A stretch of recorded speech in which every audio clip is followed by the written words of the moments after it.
Good evening, everyone. Today our session is on becoming a better communicator. My name is Rosie, and I'll be giving the training session. We'll go through some introductions now. My name is Amanda, and I'm here as a sales associate. And my name is Brandon, and I'm here as a sales associate. Awesome, nice to meet you guys both. So knowing how to communicate effectively is a key to any relationship, whether you're giving a presentation at work, working out a disagreement with your significant other, or just simply chatting with a friend. Knowing how to articulate your ideas and listen to the others is crucial. We will now go through 8 ways on how to become a better communicator. Any questions? Nope. Awesome, I'll just continue then. Yeah. So the first step, or the first way I should say, is learning to listen.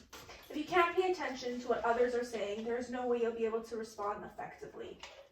For example, if a customer is to come into the store with a complaint, you need to be able to pay attention to what they are saying so you'll understand and react to the problem for the customer. The second way is paying attention to body language. Paying attention to a person's body language is important. Body language is an indicator on how someone is feeling or reacting. When a conversation is going on, people tend to watch body language. Like for me, Amanda, I'm looking at you right now and I see that you're actively listening by the way your body language is presenting. An example for this during work would be if a customer is smiling, that is usually an indicator that they are happy.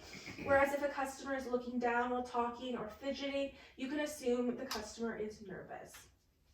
The third way is observing how others communicate in different contexts.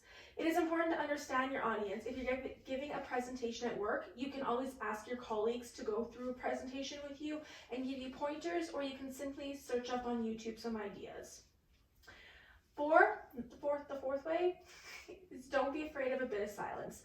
Occasional lapses in conversation are natural, so you shouldn't have to worry about any pauses. The fifth way is to use action, verbs, and confident language. Even if you're not a confident person or feel confident during a conversation, you can act confident. A good trick would be to avoid filler words like like, by also slowing down your speech a little bit. The sixth way is asking questions. Ask and clarify questions. It'll ensure you understand what your partner is saying and show that you're paying attention. For example, if a customer is to come in, ensure you ask them enough questions so you can identify their problem in order to fix it.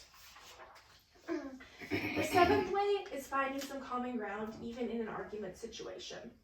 Finding a shared interest or opinion with your partner is always a great strategy. It will make the conversation more enjoyable for both of you, as well as showing your partner that you've got something in common.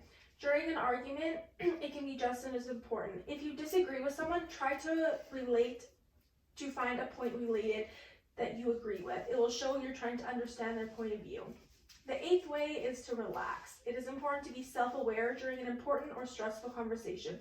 Ultimately, one of the most effective communication strategies is just to relax and act like you normally would do and remain professional in the workplace, of course. So next up, we're going to go into a little activity I have planned for you guys, okay? So effective communication shows respect and value of the other person. It helps us understand each other better. So right here, I have some cue cards. You guys will each pick a cue card on your turn. When it is your turn, you'll have 30 seconds to describe what you think this meaning of the word is. And then the other partner will then have 1 minute or 30 seconds to recap the word. This is not for you guys to argue a point or to think your opinion on it. This is simply to recap the other's thoughts, okay? Do you guys have any questions on that? No. Awesome. So we'll get started. Amanda, if you want to start us off, you can pick a word here and tell us what your word is. Okay. So, my word today is anger. Awesome. So to me, anger is someone who stomps into a place or house, angry, looking very angrily with their face, and who uses mean words. They are very abusive physically. Yeah.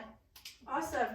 Brandon, I'll now give you a chance to recap everything that Amanda has just said, okay? So basically, Amanda is saying anger is just stomping into a place, being angry, saying rude words. And yeah, that's about it, I think. Okay, awesome. Next up, we'll have Brandon pick a word here, Okay. and you'll tell us what that word is. Okay, I'm gonna pick the word love.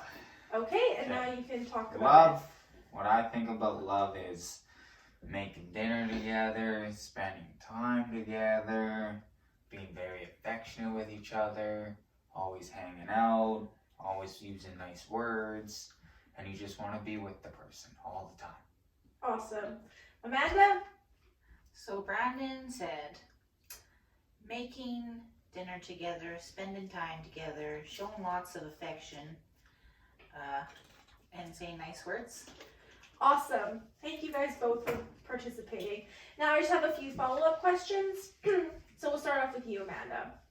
How did you feel about your ability for Brandon to listen? Did you feel like he got all your key points? Yes, I do believe so. Awesome. And how did you feel about Brandon's body language when you were talking? When I was talking, he was very engaged. He listened to me, laughed a little because I made a mistake, but that's okay. Awesome. And Brandon, how did you feel about not being able to speak your view on the topic? I think she got it pretty well down packed on anger. Okay. That's how I would explain it. How do you feel that Amanda listened to you?